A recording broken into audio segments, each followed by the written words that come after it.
ಸಿಂಹರಾಶಿಯ ಮೇ ತಿಂಗಳ ಭವಿಷ್ಯ. ಸಿಂಹರಾಶಿಗೆ 9ರಲ್ಲಿ ಗುರು ಇದ್ದಾನೆ. ರವಿ 9 ಮತ್ತು 10ರಲ್ಲಿ ಸಂಚಾರ ಮಾಡ್ತಾನೆ. 8ರಲ್ಲಿ ಕುಜ ಬುಧರ ಮತ್ತು ರಾಹುವಿನ ಯೋಗ, ಶನಿ ದೃಷ್ಟಿ. ಹಾಗಾಗಿ ಸಿಂಹರಾಶಿಯವರು ಸಿಂಹದ ಹಾಗೇನೆ ಗರ್ಜಿಸ್ತಾ ಇರ್ತಾರೆ.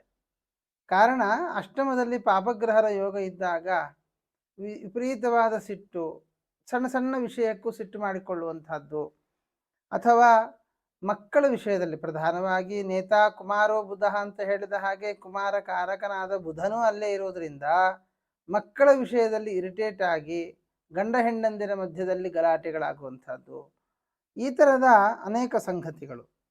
ಆದರೆ ಇದುವರೆಗೂ ಗುರುಬಲ ತುಂಬ ಚೆನ್ನಾಗಿದ್ದರಿಂದ, ಗುರುವಿನ ಅನುಗ್ರಹ ಇದ್ದದ್ದರಿಂದ ಅದು ತಳ್ಕೊಂಡು ಬಂತು. ಆದರೆ ಈ ತಿಂಗಳು ಗುರು ಅಸ್ತನೂ ಆಗ್ತಾನೆ, ಗುರು ಮೌಢ್ಯ ಇರೋದರಿಂದ ನಮಗೆ ಆ ಗಲಾಟೆ, ಆ ಕಿರಿಕಿರಿ ಒಂದು ಹಂತಕ್ಕೆ ನಿಲ್ಲೋದು ಅಂತಿಲ್ಲ, ಅದು ಇನ್ನೂ ಬೆಳ್ಕೊಂಡು ಹೋಗ್ತಾ ಇರುತ್ತೆ.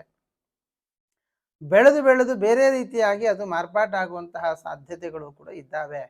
ಹಾಗಾಗಿ ಸಿಂಹರಾಶಿಯವರು ಈ ಗುರು ಅಸ್ತದ ಸಂದರ್ಭ ಮೇ ತಿಂಗಳಿನಲ್ಲಿ ವಿಶೇಷವಾಗಿ ಕೆಲವು ಜಾಗೃತಿಗಳನ್ನು ವಹಿಸಿಕೊಳ್ಳಬೇಕು.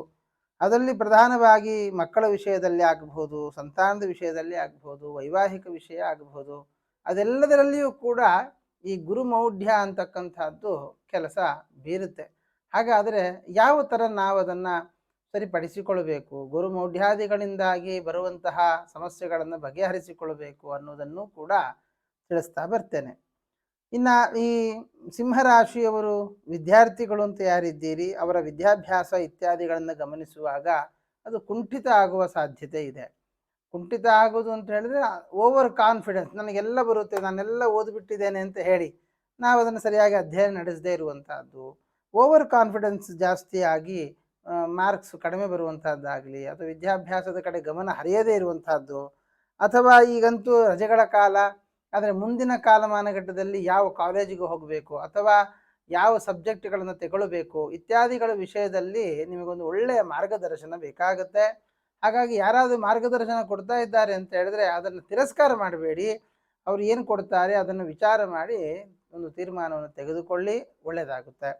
ಇನ್ನು ವಿಶೇಷ ವಿದ್ಯಾಭ್ಯಾಸ ಇತ್ಯಾದಿಗಳ ಗಮನಿಸುವುದಾದರೆ ಒಳ್ಳೆಯ ವಿಶೇಷ ವಿದ್ಯಾಭ್ಯಾಸಕ್ಕೆಲ್ಲ ಒಳ್ಳೆಯ ಯೋಗ ಇದೆ, ಅಥವಾ ಹೊರದೇಶಕ್ಕೂ ಹೋಗುವಂತಹ ಸಾಧ್ಯತೆಗಳು ಕೂಡ ಇದ್ದಾವೆ.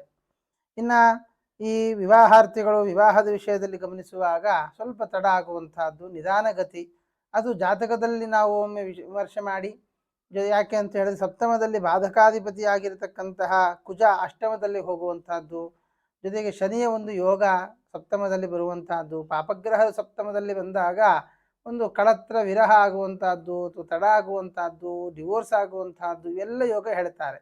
ಆದ್ದರಿಂದ ವಿವಾಹ ಆಗದೇ ಇರುವಂತಹ ವ್ಯಕ್ತಿಗಳು ಯಾರಿದ್ದೀರಿ ಅವರಿಗೆ ಹುಡುಗಿ ಸಿಗೋದೇ ಕಷ್ಟ ಆಗ್ಬೋದು, ಅಥವಾ ಹುಡುಗ ಸಿಗೋದು ಕಷ್ಟ ಆಗ್ಬೋದು. ಅಥವಾ ಇನ್ನು ನೂತನವಾಗಿ ಯಾರು ಮದುವೆ ಆಗಿದ್ದೀರಿ ಇವರಿಗಾಗುವಾಗ ಸರಿಯಾಗಿ ಅರ್ಥ ಮಾಡಿಕೊಳ್ಳಲಿಕ್ಕಾಗದೆ ಸಣ್ಣ ಸಣ್ಣ ವಿಷಯಗಳಲ್ಲೂ ಗಲಾಟೆ ಮಾಡಿಕೊಂಡು ಅದನ್ನು ಡಿವೋರ್ಸ್ವರೆಗೂ ತೆಗೆದುಕೊಂಡು ಹೋಗುವಂತಹ ಸಾಧ್ಯತೆ ಇದೆ. ಹಾಗಾಗಿ ತಾವು ಆ ಗಲಾಟೆಗಳನ್ನು ಮೊದಲ ಹಂತದಲ್ಲಿಯೇ ನಿಲ್ಲಿಸುವಂತಹದ್ದು, ಅಥವಾ ಗಲಾಟೆ ಯಾಕೆ ಮಾಡಬೇಕು ಅನ್ನೋದನ್ನು ಸರಿಯಾಗಿ ಅರ್ಥ ಮಾಡಿಕೊಂಡು ಜೀವನವನ್ನು ನಡೆಸಿದ್ರಿ ಅಂತ ಆದರೆ ಸುಖಮಯವಾದ ಜೀವನವನ್ನು ನಾವು ಕಾಣಬಹುದಾಗಿದೆ.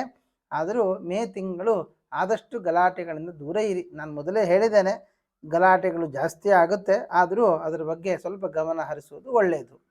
ಇನ್ನು ಆರೋಗ್ಯದ ವಿಷಯಕ್ಕೆ ಬಂದಾಗ ಷಷ್ಠದಲ್ಲಿ ಚಂದ್ರ, ಷಷ್ಠಾಧಿಪತಿ ಸಪ್ತಮದಲ್ಲಿ ಬರುವುದು, ಅದೆಲ್ಲ ವಿಚಾರ ಮಾಡುವಾಗ ವಾತ ಪಿತ್ತ ಕಫಕ್ಕೆ ಸಂಬಂಧಪಟ್ಟಂತಹ ದೋಷಗಳು ಅಧಿಕವಾಗುತ್ತೆ. ಜೊತೆಗೆ ರಾಹು ಅಷ್ಟಮದಲ್ಲಿ ಇರುವಂತಹದ್ದು, ಹಾಗಾಗಿ ಶ್ವಾಸಕೋಶಕ್ಕೆ ಸಂಬಂಧಪಟ್ಟ ಹಾಗೆ ಅಥವಾ ಈ ಗಂಟಲಿಗೆ ಸಂಬಂಧಪಟ್ಟಂತಹ ತೊಂದರೆಗಳು ಬರುವಂತಹದ್ದು. ಅದನ್ನು ಹೇಳುವಾಗ ನಿದ್ರಾಲಸ್ಯ ಕಫ ಅತಿಸಾರ ಪಿಟಕಾಹ, ಲೂಸ್ ಮೋಷನ್ಸ್ ಅಂತೆ, ಅಜೀರ್ಣತೆ ಆಗಬಹುದು, ಈ ಥರದ ಕೆಲವು ಸಮಸ್ಯೆಗಳು ಎದುರಾಗಬಹುದು. ಹಾಗಾಗಿ ಆರೋಗ್ಯದಲ್ಲಿ ಮತ್ತು ತಿನ್ನುವ ಪದಾರ್ಥದಲ್ಲಿ ಗಮನ ಇರಲಿ ಮತ್ತು ಮಿತಿ ಇರಲಿ, ಅದರಿಂದ ಅನುಕೂಲ ಆಗುತ್ತೆ. ಕಾಲಕ್ಕೆ ಒಂದು ವೇಳೆ ತೊಂದರೆ ಜಾಸ್ತಿ ಆದಲ್ಲಿ ಮೆಡಿಸಿನ್ಗಳನ್ನು ತೆಗೆದುಕೊಳ್ಳುವಂಥ ಕಡೆ ಕೂಡ ಗಮನ ಹರಿಸಿ ಒಳ್ಳೆಯದಾಗುತ್ತೆ. ಇನ್ನು ಅಷ್ಟಮದಲ್ಲಿ ಕುಜ ಬಂದ ಕಾರಣ ಭೂಮಿಗೆ ಸಂಬಂಧಪಟ್ಟಂತಹ ವ್ಯವಹಾರಗಳು ಮಾಡದೇ ಇರುವುದು ಒಳ್ಳೆಯದು ಈ ತಿಂಗಳು. ಜೊತೆಗೆ ಮಕ್ಕಳ ವಿಷಯದಲ್ಲಿ ಆಗ್ಬೋದು, ಹಣಕಾಸನ್ನು ಇನ್ವೆಸ್ಟ್ಮೆಂಟ್ ಮಾಡುವಂಥದ್ದಾಗಲಿ, ಅಥವಾ ಇನ್ಯಾವುದೋ ಬ್ಯಾಂಕ್ಗೆ ಹಾಕಿದೆ ಮತ್ತೊಂದು ಹಾಕಿದೆ ಅಂತ ಇನ್ವೆಸ್ಟ್ಮೆಂಟ್ ಅನ್ನೋ ಪರ್ಪಸ್ಸಿಗೆ ಹೋಗುವುದು ಬೇಡ. ಈ ತಿಂಗಳು ಒಂದು ಸ್ವಲ್ಪ ಇನ್ವೆಸ್ಟ್ಮೆಂಟಿಂದ ದೂರ ಇರಿ. ಇನ್ನು ಈ ನವಮ ಸ್ಥಾನದಲ್ಲಿ ನೋಡುವಾಗ ರವಿ ಗುರುಗಳ ಯೋಗ ಇರುವುದರಿಂದ, ನವಮಾಧಿಪತಿ ಅಷ್ಟಮಕ್ಕೆ ಹೋದ ಕಾರಣ ಗುರು ಅಸ್ತ ಇರೋದರಿಂದ, ಮತ್ತು ನವಮ ಗುರು ಸ್ಥಾನಾಧಿಪತಿಯಾದ ಕುಜ ಅಷ್ಟಮಕ್ಕೆ ಹೋದದ್ದರಿಂದ ನಮ್ಮ ದೊಡ್ಡವರಿಂದ ಒಂದು ಮನಸ್ತಾಪಕ್ಕೆ ಗುರಿಯಾಗುವಂತಹ ಅವಕಾಶಗಳಿದೆ.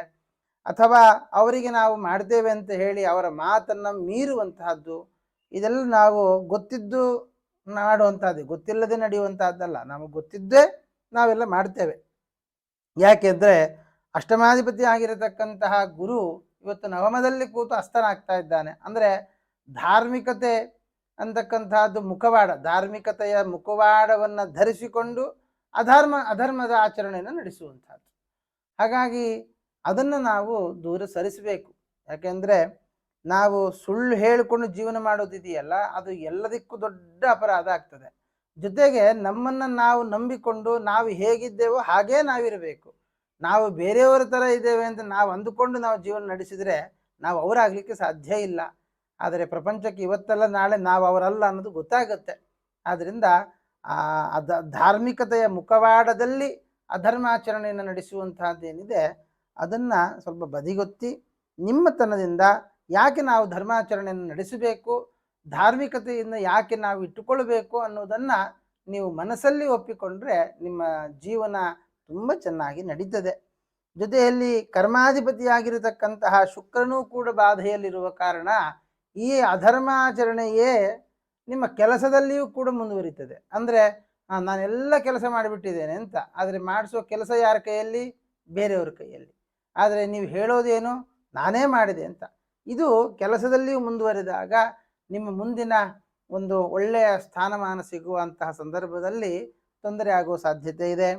ಹಾಗಾಗಿ ಇನ್ನು ಯಾರಾದರೆ ಕೆಲಸ ಸಿಕ್ಕಿಲ್ಲ, ಕೆಲಸಕ್ಕೋಸ್ಕರ ಅಲೆದಾಡ್ತಾ ಇದ್ದೀರಿ ಅಂತಹವರಿಗೆ ಕೆಲಸ ಸಿಗುವಂತಹ ಕಾಲ ಇದಾಗಿದೆ. ಆದರೆ ವಿಶೇಷವಾಗಿ ತಾವು ಒಂದು ರಾಘವೇಂದ್ರ ಸ್ವಾಮಿಗಳನ್ನು ಪ್ರಾರ್ಥನೆ ಮಾಡುವಂತಹದ್ದು, ರಾಘವೇಂದ್ರ ಸ್ವಾಮಿಗಳ ಮಠಕ್ಕೆ ಹೋಗಿ ರಾಘವೇಂದ್ರ ಸ್ವಾಮಿಗಳಿಗೆ ಪಾದಪೂಜೆ ಅಥವಾ ಪಾದ ಪ್ರಕ್ಷಾಳನೆ ಅಥವಾ ಹೆಜ್ಜೆ ನಮಸ್ಕಾರ ಈ ಥರದಲ್ಲಿ ಗುರು ರಾಘವೇಂದ್ರರ ವಿಶೇಷವಾದ ಆರಾಧನೆ ನಡೆಸುವುದರಿಂದ ಕೆಲಸ ಅನುಕೂಲ ಆಗುತ್ತೆ. ಗುರು ಮೌಢ್ಯದಲ್ಲಿ ಬರಬಹುದಾದಂತಹ ಸಮಸ್ಯೆಗಳಿಂದ ದೂರ ಆಗಬಹುದು. ಇನ್ನು ಲಾಭಾಧಿಪತಿಯಾದಂತಹ ಬುಧ ಅವನು ಅಷ್ಟಮದಲ್ಲಿರುವುದರಿಂದ ನಮಗೆ ಬರ್ತಕ್ಕಂತಹ ಲಾಭ ಅದು ಎಲ್ಲ ಒಂದು ಮೂಲೆ ಗುಂಪು ಸೇರ್ತಾ ಇದೆ, ಹೊರತು ನಮಗೆ ಅದು ಅನುಕೂಲಕ್ಕೆ ಉಪಯೋಗಕ್ಕೆ ಬರ್ತಾ ಇಲ್ಲ ಅನ್ನೋದು ಕೂಡ ಒಂದು ಸಮಸ್ಯೆ ಆಗುತ್ತೆ. ಆದರೆ ಆ ಸಂದರ್ಭದಲ್ಲಿ ವಿಚಾರ ಮಾಡುವಂಥದ್ದು ಬೇಡ. ಕುಬೇರ ಮಂತ್ರವನ್ನು ಜಪಿಸಿ ಕುಬೇರನ ಆರಾಧನೆಯನ್ನು ಮಾಡಿ ಆವಾಗ ನಮಗೇನು ಸಿಗಬೇಕೋ ಅದು ಖಂಡಿತ ಸಿಗುತ್ತೆ. ಸಿಕ್ಕ ಹಣದಿಂದಲೇ ನಾವು ಸಂತೋಷವಾಗಿ ನಾವು ಬದುಕೋದಕ್ಕೆ ಸಾಧ್ಯ ಆಗುತ್ತೆ. ಕಾರಣ ಈ ಲಾಭಾಧಿಪತಿಯಾದಂತಹ ಬುಧ ಈ ಚತುರ್ಥಾಧಿಪತಿ ಮತ್ತು ಬಾಧಕಾಧಿಪತಿ ಜೊತೆಗೆ ಇರುವ ಕಾರಣ ನಿಮಗೆ ನಿಮ್ಮ ತಾಯಿಯ ಕಡೆಯಿಂದ, ತವರು ಮನೆ ಕಡೆಯಿಂದ ಬರುವಂತಹ ಆಸ್ತಿಪಾಸ್ತಿಗಳು ಅಥವಾ ತಂದೆಯ ಕೆಲವು ಸಂಪತ್ತು ನಮಗೆ ಬಂದಿದ್ದು ಅದನ್ನು ಪುನಃ ತಿರುಗಿಸಿಕೊಡಬೇಕಾದಂತಹ ಪ್ರಸಂಗ ಬರುವಂತಹದ್ದು, ಅಥವಾ ಈ ತಾಯಿ ಕಡೆಯಿಂದ ನಮಗೊಂದಿಷ್ಟು ಕೇಸುಗಳು ಬರುವಂತಹದ್ದು ಇತ್ಯಾದಿಗಳು ಕೂಡ ಸಾಧ್ಯತೆ ಇದೆ. ಹಾಗಾಗಿ ನಾವು ಅದನ್ನು ಸ್ವಲ್ಪ ಗಮನ ಇಟ್ಟುಕೊಂಡು ಆ ಎಲ್ಲ ವಿಧವಾದಂತಹ ಕೇಸುಗಳಿಂದ ಹೊರಬರುವಂತಹ ಪ್ರಯತ್ನವನ್ನು ನಡೆಸಬೇಕು. ಲಾಭದಾಯಕವಾದಂತಹ ಅನುಕೂಲಗಳೇನು ಆಗುತ್ತೆ, ಆದರೆ ಆದಂತಹ ಲಾಭವನ್ನು ಸರಿಯಾಗಿ ಅನುಭವಿಸುವ ಕಡೆ ಮನಸ್ಸು ಮಾಡಿ. ಇನ್ನು ವ್ಯಯಾಧಿಪತಿಯಾದಂತಹ ಚಂದ್ರನೇ ಷಷ್ಠದಲ್ಲಿರುವುದರಿಂದ ತಾವು ಈ ನೀರಿರುವಂತಹ ಸ್ಥಳಗಳಲ್ಲಿ, ಅದು ಬಾತ್ರೂಮಲ್ಲಿ ಜಾರಿ ಬೀಳುವಂತಹದ್ದಾಗಲಿ ಅಥವಾ ದಾರಿಯಲ್ಲಿ ನೀರಿರುತ್ತೆ ನೋಡದೆ ಕಾಲು ಹಾಕಿ ಜಾರುವಂತಹದ್ದು, ಈ ಥರದಲ್ಲಿ ನೀರಿನಿಂದಾಗಿ ಸಮಸ್ಯೆ ಆಗುವಂತಹ ಅವಕಾಶಗಳಿದೆ. ಮತ್ತು ನೀವು ನಿಮ್ಮ ಮಕ್ಕಳನ್ನು ಸ್ವಿಮ್ಮಿಂಗ್ ಪೂಲ್ಗೆ ಈಜೋಡೋದಕ್ಕೆ ಕಳಿಸ್ತೇವೆ ಅಂತ ಹೇಳಿ ಕಳಿಸಿ, ಆದರೆ ಸ್ವಲ್ಪ ನೀವು ಕೂಡ ಗಮನ ಹರಿಸ್ತಾ ಇರಬೇಕು. ಕಾರಣ ಒಂದು ನೀರಿನಿಂದಾಗಿ ಸಮಸ್ಯೆ ಆಗುವಂತಹದ್ದು, ನೀರಿನಿಂದ ನೀವು ದುಃಖವನ್ನು ಅನುಭವಿಸುವಂತಹ ಸಾಧ್ಯತೆ ಇದೆ. ಆದ್ದರಿಂದ ಸ್ವಲ್ಪ ಆ ಕಡೆ ಗಮನ ಹರಿಸೋದು ಒಳ್ಳೆಯದು. ಒಟ್ಟಾರೆ ಸಿಂಹರಾಶಿಯವರು ವಿಶೇಷವಾಗಿ ಹನುಮಂತ ದೇವರಿಗೆ ಪ್ರತಿನಿತ್ಯ ಒಂದು ಎಳ್ಳೆಣ್ಣೆಯಿಂದ ದೀಪವನ್ನು ಹಚ್ಚುತ್ತಾ ಬನ್ನಿ, ಆಯಿತಾ. ಜೊತೆಗೆ 48 ದಿನಗಳ ಕಾಲ ಹನುಮಂತ ದೇವರಿಗೆ ಜೇನುತುಪ್ಪದ ಅಭಿಷೇಕವನ್ನು ಮಾಡಿಸಿ. ಅದು ವಾಯುಸ್ತುತಿ ಅಂತ ಒಂದು ಸ್ತೋತ್ರ ಬರುತ್ತೆ. ಆ ಸ್ತೋತ್ರದಿಂದ ಜಪ ಮಾಡಿಸುವಂತಹದ್ದು, ಅಭಿಷೇಕ ಮಾಡಿಸುವಂತಹದ್ದು, ಹನುಮಂತನ ವಿಶೇಷವಾದ ಪ್ರಾರ್ಥನೆ ನಡೆಸುವಂತಹದ್ದು ಕೂಡ ಬಹಳ ಒಳ್ಳೆಯದಾಗುತ್ತೆ. ನಿಮ್ಮ ಎಲ್ಲ ಕಷ್ಟಗಳು ಕೂಡ ತೀರಿ ಸಂತೋಷವಾದಂತಹ ಜೀವನವನ್ನು ನಡೆಸಬಹುದಾಗಿದೆ.